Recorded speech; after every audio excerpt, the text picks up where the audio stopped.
So poverty, okay? A few months back there was some story in the news about, I don't know, some personality, some newscaster or somebody made some remark about Ann Romney never working and, you know, something like that. And I didn't exactly get the quote. There was something about, well, she was working. She was working. She was the stay-at-home mother, you know, and they did this. She sacrificed to do this because at the time Mitt didn't have a job. Mitt didn't have a job, and so they were just living on the edge, selling his stock to get by. But she didn't go to work. She didn't go to work because she felt it was important to stay home and tend to the business of raising their sons. And so my poetry tonight is dedicated to some of those people who are living on the edge, you know, with no jobs, just getting by, selling, you know, something out of their multi-million-dollar portfolios. A couple of them are ones that I've done before, and I'm going to try to recite from memory. And then I've got a couple of new ones. Actually, the last one is more like a poverty of time. It departs from my millionaire scenario here. Okay.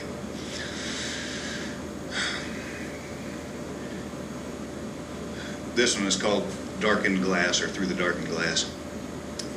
He sits, the good man, behind tinted glass, ignoring beggars who stand without hope, discreet by virtue of brocade and soap from those, the unwashed, who now watch him pass.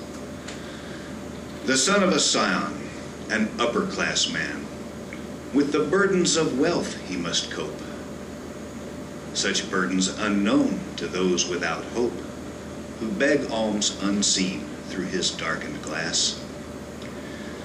Behind the walls of his estate, away from those unkempt men who live on the streets, he hides in the comfort of satin sheets, until, at the end of his final day, when he can at last no longer retreat, he lays down beside them under the clay. You may clap.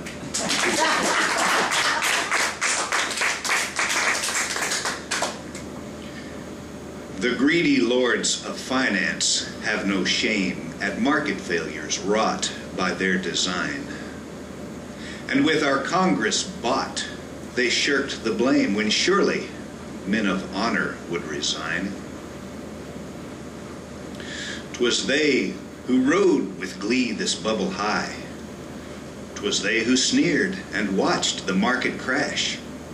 Oh, it was they who brought this trouble nigh. And now it's they who sit on hoards of cash. The working poor, no voice, but mouths to feed. Upon them was an unjust onus laid, while Congress heeds the whelming voice of greed from those who had an unearned bonus paid. Who are these folk that do such wealth amass? We call this 1% the Shameless Class.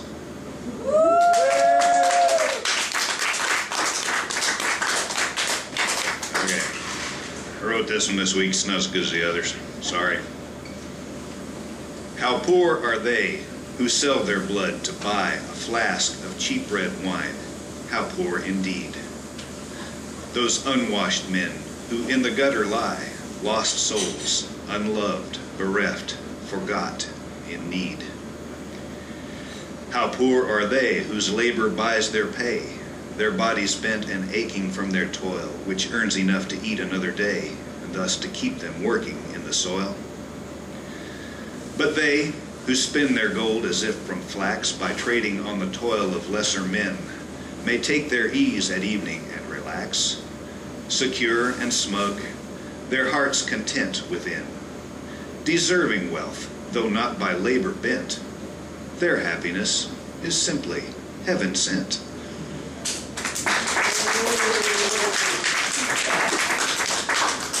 Yeah, Yeah. Okay.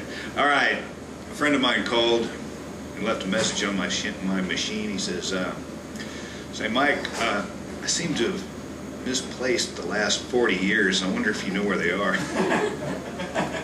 Which got me to thinking, and this poem, such as it is the fruit of that thought here. Where did I put the last 40 years? I wonder where the last 40 years went. Are they here, in this box of old LPs? Somewhere between the past and the present, between Led Zeppelin and the Bee Gees. Could I perhaps view lost years on TV? The old one with a tube and rabbit ears that no longer work, would it let me see a hint or vestige of 40 lost years? Can I hear lost years on my telephone? The one with the dial that hung on the wall. If I wait here in the kitchen alone, will those lost years ever give me a call? Perhaps in the photos I used to take, those images stored by chemical means. You know, by safe light, they took hours to make. Can lost years be found in those grainy scenes? Could those years be hidden in magazines or in the pages of old, heavy books, printed on paper instead of the screens of high-speed computers, Kindles, or Nooks? Do years hide in clothes that no longer fit, in my closet hanging far in the back? The wide-collared shirts, the pants double knit, old leisure suits, and those bell-bottom slacks.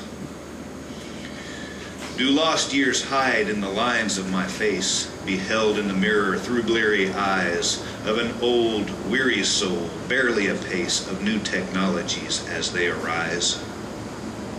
Am I just a relic like my TV, or cursive writing, or analog clocks?